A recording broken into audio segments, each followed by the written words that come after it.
Umarangkada nitong weekend ang tatlong araw na Philippine Superstars at Dance Sport Asia Open Championship 2025 na ginanap sa PhilSports Arena sa Pasig City. Yan ang ulat ni teammate Darrell Oclares.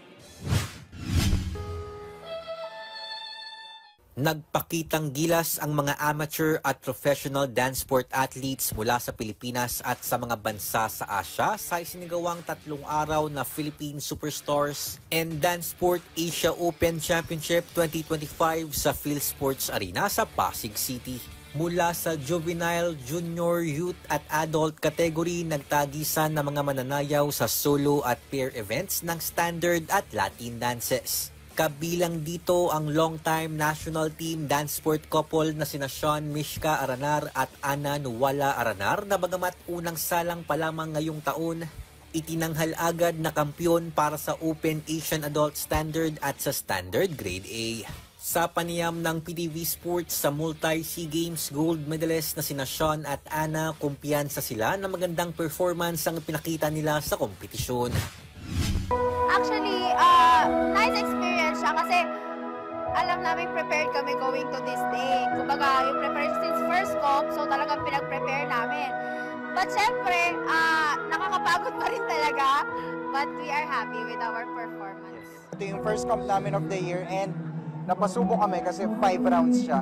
So dalawang kinompete namin, dun sa national ranking namin 2 rounds and then sa Asia Open is 3 rounds. So talagang kailangan naming pilitin na makapasok hanggang sa finals. Ibinahagi rin ni Sean at Ana kung anong naging susi para patuloy na mamayagpag sa larangan ng dance sport. I guess it's experience na kasi we've been dancing for almost a decade. Lagpas na ata 11 years. So yung connection namin sobrang established na.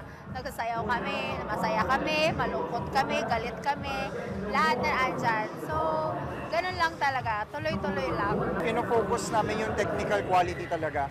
And then pag nahasan na yung katawan namin, doon namin pinapasok kung ano yung sa performance part.